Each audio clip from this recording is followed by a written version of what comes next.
Hey there. Have you ever really thought about what happens right before you get a new work computer? I mean, you pop open the box, you turn it on, and boom, everything's just perfect. Your company's background, all the right software, every security setting, it's all there. Now, what if your company had to do that for, say, 10,000 new people at once? Yeah. Today, we're going to pull back the curtain on this incredible, invisible process that makes it all happen. So, really, how do you tackle a problem that big? I can tell you how they don't do it. It's not some army of IT folks sitting in a huge room just clicking next finish on thousands of laptops. Can you imagine? It would take forever and be full of mistakes. No, when you're dealing with business on this scale, you need something way faster, way more reliable, and, you guessed it, totally automated. And the solution? Well, it's a really clever system built to do just one thing: give every single computer a perfect first day. Think of it like an automated workflow that takes a completely blank machine and turns it into a secure, ready-to-go work computer, all without a human ever having to touch the keyboard. Okay, so the best way to wrap your head around this whole thing is to picture a super high-tech assembly line. And just like any good assembly line, it all starts with a master plan, a blueprint, or maybe even better, a master recipe that lays out every single step with absolute precision. Now, in the IT world, that master recipe has a name. It's called the task sequence, and it is the absolute heart and soul of this entire operation. Seriously, it's basically a digital script, sometimes with hundreds of steps, that tells a new computer everything it needs to know to become itself. What operating system to install, what apps it needs, how to get on the network, and exactly how to lock itself down for security. But, a recipe is pretty useless without ingredients, right? And an assembly line doesn't run without parts. So for this digital assembly line to actually work, it needs a whole toolkit. So let's meet the key players, the cast of characters that bring this recipe to life. First up, we have the OS image. Think of this as the chassis of a car or the foundation of a house. It's the core of the whole thing. It's the Windows operating system, but it's almost never the version you'd buy in a store. Companies create their own custom golden image that's already packed with critical updates, extra security, and even the company logo.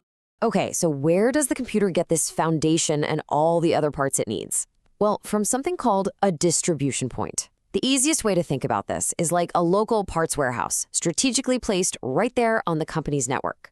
It stores all the digital goodies, the OS image, the right drivers for every different computer model, all the applications, so a new machine can just grab everything it needs super fast. So let's just quickly put all those pieces together. We've got the task sequence, that's our master recipe. We've got the OS image, that's the foundation. The driver packages are like the custom parts for each specific model, say a Dell versus an HP. And all of it is sitting in the distribution point, our local parts warehouse. With these 4 players ready to go, the real show can begin. All right, now that we know our cast of characters, let's actually follow one brand new computer on its journey. We're going to watch it go from a totally blank box to a fully configured work machine. And the crazy part? This whole trip takes about an hour. And this is where it all starts, with this one critical moment. An IT tech takes the laptop out of the box, plugs it into the network cable, and hits the power button. Now remember, it has no operating system yet, so it can't really do anything on its own. So it sends out a little signal across the network. The techie term is a PXE boot, but really it's just the computer's way of raising its hand in a big crowded room and asking, "Hello, I'm new here, what should I do?" And you know what? The network hears that call. It directs the computer to its closest parts warehouse, that distribution point we talked about. From there, the whole journey just unfolds automatically in 3 big stages. First, the wake-up call. The computer downloads the master recipe, the task sequence, and does a quick check of its own hardware. Next, building the foundation. The hard drive gets set up just right, the custom Windows OS gets applied, and all the specific drivers for that exact model get installed. And finally, the finishing touches. All the important software like Microsoft Office gets put on, the computer officially joins the company network, and crucial security stuff like BitLocker encryption gets switched on. And just like that, in about an hour, with 0 human help, the machine is totally ready to go. And what's really cool is that this powerful assembly line isn't just for brand new machines. Nope, it can also be used to fix or upgrade computers that are already out there. You have what's called a wipe and load. That's for when you want to start completely fresh, just erase everything and begin again. But then there's the refresh, which is even smarter.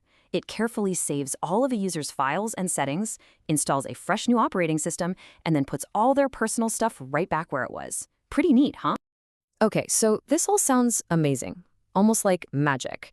But let's be real. In the world of tech, things don't always go perfectly. This whole automated process is super robust, but it's not foolproof. So, what happens when the assembly line suddenly grinds to a halt? Yeah, what happens when this invisible assembly line breaks down? It's the kind of question that probably keeps IT engineers up at night.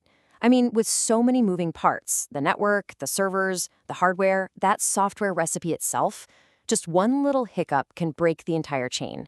So, where do things usually go wrong? Well, if we stick with our analogies, the failures are usually pretty logical. For example, sometimes the computer can't even talk to the network in the first place because it's missing the right network driver in its little startup kit. Other times, it gets to the local warehouse, the distribution point, but the specific part it's looking for, like a particular application, just isn't there. Or maybe the blueprint itself has a typo, a bug in the task sequence that makes one of the steps fail. Any of these things can stop the process dead in its tracks until an engineer can figure out what went wrong. So even with the chance that something might break, why is this system so absolutely essential for modern companies? Let's zoom out for a second and look at the big picture to really understand the massive value this invisible engine brings to the table. The benefits are just huge, and they really boil down to three things. First, speed. You're cutting down the setup time from what could be days to less than an hour. That means a new employee can hit the ground running on day one. Second, consistency. Every single device is a perfect identical twin of the next. That cuts way down on confusing IT support calls. And maybe most important of all, security. The machine is built securely from its very first boot, closing any security gaps before an attacker could ever hope to find. And really, this says it all. This is the system that ensures that the very first computer and the 10,000th computer are absolutely identical, totally secure, and ready for work from the moment that box is opened. It's a powerful, unseen process that guarantees that consistency. So I'll leave you with this. The next time you unbox a new work laptop and it just works perfectly, take a second to think about the incredible journey it just took.